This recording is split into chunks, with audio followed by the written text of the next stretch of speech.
ఎంత ఇష్టమైన ఆహారమైనా ఎక్కువగా తింటే విరక్తి వస్తుంది. కొంతమంది మనుషులు కూడా అంతే. ఎక్కువ విలువ ఇస్తే వాళ్ళకి మన పైన విరక్తి వస్తుంది. నిన్నుగా ఇష్టపడే వాళ్ళకి నీవంటే ఏమిటో చెప్పనవసరం లేదు. నిన్ను ఇష్టపడని వాళ్ళకి నువ్వంటే చెప్పినా అర్థం కాదు. కొంతమందితో మాట్లాడితే మనసుకు హాయిగా ఉంటుంది. మరికొంతమందితో మాట్లాడకపోతేనే మనసు ప్రశాంతంగా ఉంటుంది. కష్టాలు అందరికీ ఉంటాయి. కొందరు కన్నీటితో వెల్లడిస్తారు, కొందరు చిరునవ్వుతో కప్పేస్తారు. కష్టం ఎవరు కావాలనుకున్నది కాదు, ఇష్టం ఎవరు అమ్మేది కాదు. ఈ రెండు జీవితం ఇచ్చిన అనుభవాలే. స్వీకరించక తప్పదు. అది ఒక విధంగా సాధ్యం కాకపోతే మరొక విధంగా ప్రయత్నించు. నమ్మకం నడిపిస్తుంది, ఆశ బ్రతికిస్తుంది. అందుకే కాలం పైన నమ్మకం ఉండాలి, బ్రతుకు పైన ఆశ ఉండాలి. అప్పుడే జీవితంలో ఉన్నత శిఖరాలకు చేరుకోగలవు. 2 పదాలు నీ జీవితాన్నే మార్చివేయగలవు. 1 చేయగలను అనే ఆత్మవిశ్వాసం, 2 చేయలేను అనే అపనమ్మకం. వీటిలో ఏది ఎంపిక చేసుకుని నడుస్తావో దానిపైనే నీ జీవితం ఆధారపడి ఉంటుంది. జీవితంలో కొన్ని జ్ఞాపకాలు మరచిపోతే కానీ బ్రతకలేము. కొన్ని గాయాలను గుర్తుంచుకుంటే కానీ ఎదగలేము. నీ చుట్టూ ఉన్న పరిస్థితులను బట్టి నువ్వు ఎలాంటి మనిషివో నిర్ణయించే ప్రపంచం ఇది. ఆస్వాదిస్తూ సాగిపోవాలి తప్ప ఆలోచిస్తూ ఆగిపోతే కుదరదు ఇక్కడ. అది బండైనా బతుకైనా. రేపటి గురించి ఆలోచించేవాడు ఈరోజు జాగ్రత్త పడతాడు. నువ్వు జాగ్రత్త పడకపోయినా పర్వాలేదు, కనీసం ఈ రోజుకి ఒక విలువ ఇవ్వు. అప్పుడే నీ రేపటి ప్రయాణం బాగుంటుంది, నువ్వు బాగుంటావు. నువ్వేంటి అనేది నిరూపించుకోవాల్సింది కేవలం నీ దగ్గరే. ఇది గుర్తుపెట్టుకో. ఒక్కోసారి మనసు, పరిస్థితులు, సమస్యల ప్రభావం వల్ల అల్లకల్లోలంగా మారుతుంది. అప్పుడు సహనం వహించాలి. తొందరపడి నిర్ణయాలు తీసుకోకూడదు. మనసు మామూలు స్థితికి చేరుకోగానే మీ సమస్యకు పరిష్కారం దొరుకుతుంది. ఏ విషయం మీద ఆసక్తి లేనివాడు ఉండడు. ఎలాంటి ఆసక్తి ఉంటుందో అలాంటి వాడిగానే తయారవుతాడు. ఎలాంటి ఆలోచనలు ఉంటే అలాంటి ప్రపంచమే చుట్టూ ఉంటుంది. అలాంటి ఫలితాలే వాడు అనుభవిస్తాడు. అలవాట్లు ఆయుధాల్లాంటివి. మంచివైతే జీవితాన్ని పైకి లేపుతాయి, చెడ్డవైతే పైకి లేచిన జీవితాన్ని కూడా కింద పడేస్తాయి. నిన్ను నువ్వు ఎలా భావించుకుంటే అలా తయారవుతావు. బలహీనుడిగా భావించుకుంటే బలహీనుడుగానే అవుతావు. బలవంతుడిగా భావించుకుంటే బలవంతుడు అవుతావు.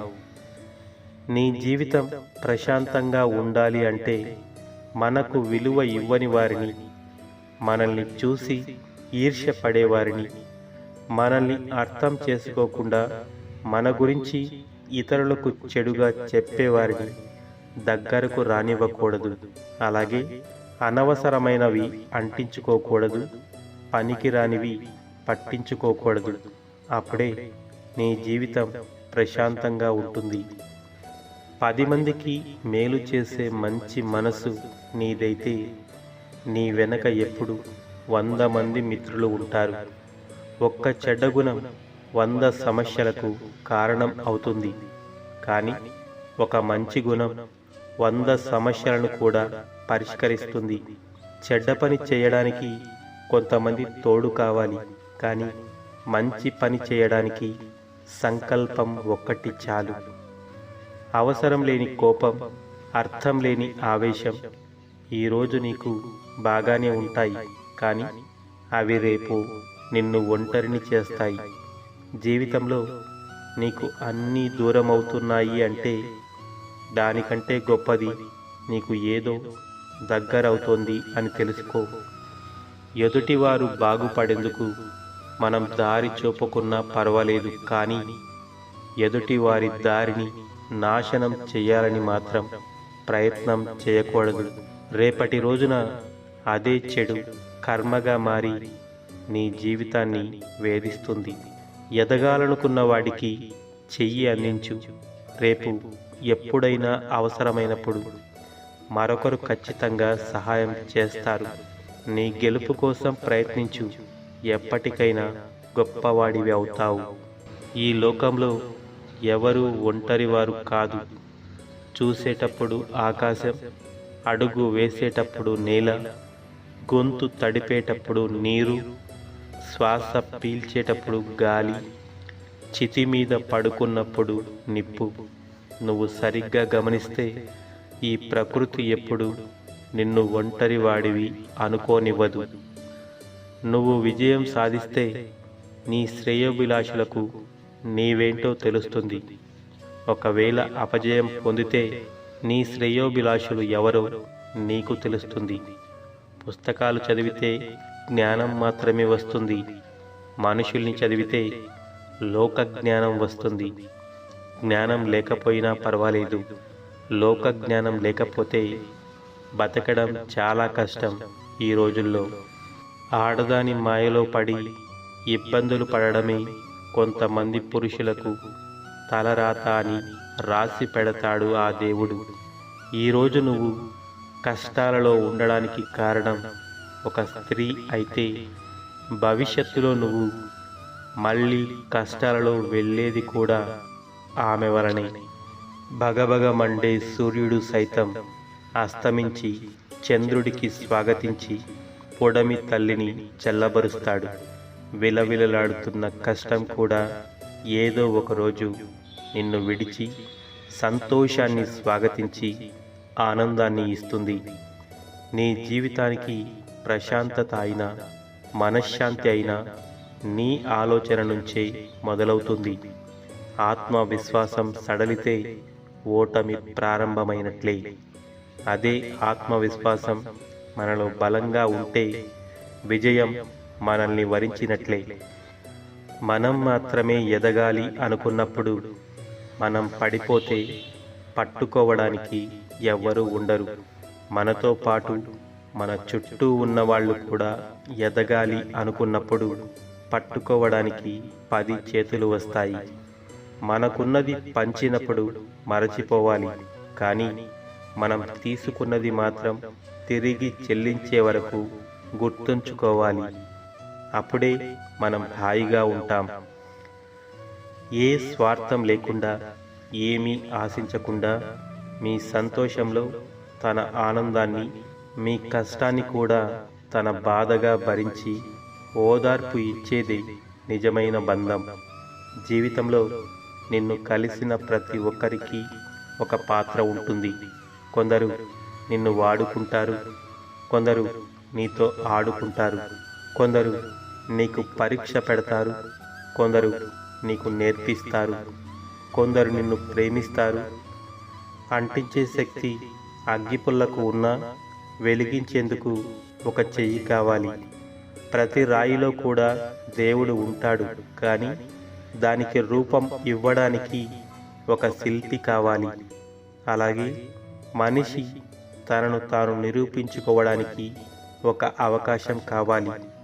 తన వైపు ఇతరులు విసిరే రాళ్లతో తన ఎదుగుదలకు పునాదులు వేసుకునేవాడే తెలివైన వ్యక్తి. నీ సహాయం వారికి అవసరమని నీకు అనిపించినప్పుడు, నిన్ను వారు అడగకపోయినా నువ్వు సహాయం చేయగలిగితే నిన్ను మించిన దైవం మరొకరు లేరు. ధనంతో చేసేది మాత్రమే సహాయం కాదు. మంచి మనసుతో చెప్పే 4 మంచి మాటలు కూడా ఎదుటి వాళ్ళ జీవితంలో వెలుగులు నింపుతాయి. నువ్వు చేసే పని నీకు సంతోషాన్ని ఇస్తుంటే ఎవరి అభిప్రాయాన్ని పట్టించుకోవాల్సిన అవసరం లేదు. సాధించాలన్న ఆలోచన నీ మనసులో ఉన్నంతకాలం ఎన్ని అడ్డంకులు వచ్చినా నీ విజయాన్ని ఆపలేవు. నేను చేయగలను అన్న నమ్మకం నీకు ఉంటే ఎలా చేయాలి అనే మార్గం అదే కనిపిస్తుంది. సాధించాలనే సంకల్పం బలంగా ఉంటే విశ్వం మొత్తం నీకు అనుకూలంగా మారి సహకరించడం మొదలు పెడుతుంది. నీవు బతికుండేది కేవలం ఈరోజు మాత్రమే అన్నట్లు నీ కర్తవ్యాన్ని నిర్వహించు. ఫలితాన్ని మాత్రం భగవంతుడికి వదిలేయి. అప్పుడు ప్రపంచంలోని ఏ బాధ మీ దరి చేరదు. ఎదుటివారి ఓటమిని కోరుకోవద్దు. ఎప్పటికీ చెడ్డవాడిగా మిగిలిపోతావు. ఎప్పుడూ కూడా మన వైపు నుంచి కాదు, అప్పుడప్పుడు అవతల వైపు నుంచి కూడా ఆలోచించడం నేర్చుకోవాలి. మనసుకు సంతోషం వచ్చినా బాధ వచ్చినా ముందుగా వచ్చేవి కన్నీళ్ళే. మనతో ఎవరున్నా లేకున్నా చివరి వరకు మనకు తోడుగా ఉండే గొప్ప నేస్తం కన్నీళ్ళు. ఈ లోకంలో తప్పు చేసి శిక్ష అనుభవించే వారికంటే చేయని తప్పులకు శిక్ష అనుభవించే వారే ఎక్కువ.